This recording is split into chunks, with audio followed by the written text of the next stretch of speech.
Y atención, hay un español entre las víctimas esta mañana del atentado en Israel. La situación es crítica, son en total 5 los muertos, un ataque a tiros en Jerusalén, un español que coincide con el anuncio de agrietamiento en las relaciones entre Israel y España. En Madrid, Enrique Rodríguez.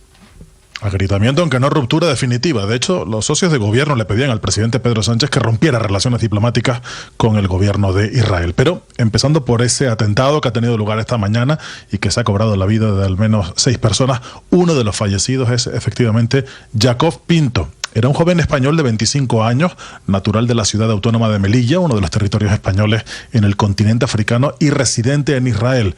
Sabemos de Jacob Pinto que acababa de casarse, lo acaban de confirmar fuentes consulares y familiares allí, en Israel. Es una de las víctimas de ese atentado que ha tenido lugar esta mañana en pleno Jerusalén, a la entrada del barrio de Ramot, en Jerusalén Oriental.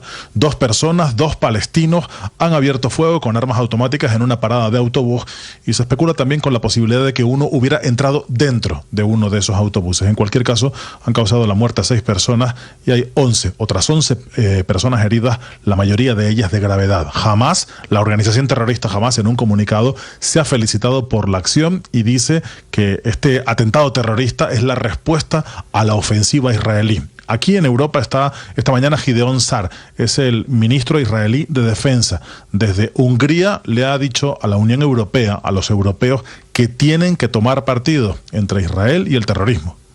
Europe and the international community, every country must now make a clear choice. Are they on Israel's side or are they on the side of the jihadists?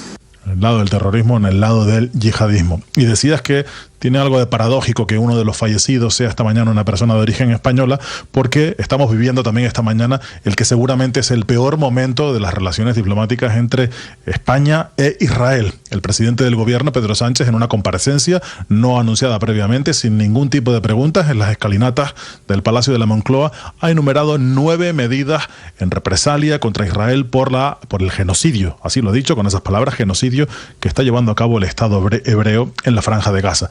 Las 2 medidas más importantes tienen que ver con las armas. La primera es la prohibición completa de compra y venta de cualquier tipo de armas al Estado de Israel. Esto va a afectar, y veremos de qué manera, a los ejércitos españoles que tienen importante tecnología israelí entre su arsenal. Pero sin embargo, otra de las medidas de la que también se habla esta mañana es la que tiene que ver con los barcos. Muchas de las embarcaciones que transportan combustible para misiles, por ejemplo, o armamento directamente hacia Israel, solían hacer escala en los puertos del Mediterráneo español. Eso, a partir de ahora, va a ser imposible. La prohibición del tránsito por parte o por puertos españoles a todos los barcos que transporten combustibles destinados a las Fuerzas Armadas israelíes. Ni que decir tiene que al gobierno de Israel esta medida no le ha gustado nada, ha acusado al gobierno español de antisemita y ha dicho, paradójicamente, un gobierno presidido por Benjamín Netanyahu ha acusado al gobierno de España de intentar ocultar su corrupción detrás de este tipo de medidas. Por el momento, la respuesta israelí solo tiene una decisión tomada, que es la prohibición expresa de que 2 ministras del gobierno de España y la vicepresidenta Yolanda Díaz y la ministra de Juventud Sira Rego tienen ahora mismo una prohibición expresa de entrar al Estado de Israel. Tampoco parecía demasiado probable que ninguna de las 2 fuera a visitar el Estado de Israel, pero es un gesto que tiene un elemento y un valor simbólico. En todo caso, el propio Gideon Sar, que como contábamos hace unos minutos, se encuentra de visita oficial por el continente europeo, ha dicho que en conversación con el primer ministro israelí, con Benjamín Netanyahu, en las próximas horas se detallarán medidas adicionales en respuesta proporcionales al gobierno de España. Pero por el momento, insisto, Néstor, esas medidas no se han tomado, o al menos no se han anunciado, Néstor. Enrique, 7 de la mañana, 56 minutos. Y atención, la policía en Bogotá está anunciando esta mañana que capturó una red de trata de mujeres en Colombia. Mujeres más de 40 que reclutaban a través de redes sociales en Medellín, en diferentes ciudades de Colombia, las sacaban después a Europa, a Alemania, España, Austria. Les decían que tenían una deuda de $40.000, mujeres que terminaban siendo víctimas de esa red de trata de personas. En la policía, con el director de la policía, Kalila Peña. Néstor, buenos días. Una operación conjunta entre la Policía Nacional de Colombia y Europol permitió golpear de manera contundente a una red internacional dedicada al delito de trata de personas con fines de explotación sexual, con conexiones en Europa. La investigación, desarrollada de forma binacional entre Austria y Colombia, permitió identificar a 48 víctimas, entre ellas 5 colombianas. Las autoridades reportaron además la emisión de 5 notificaciones rojas de Interpol contra integrantes de la organización, lo que refuerza la persecución judicial en distintos países. Su modus operandi consistía en captar, especialmente a través de las redes sociales, a mujeres en condición de vulnerabilidad socioeconómica en Bogotá, Medellín y Cartagena.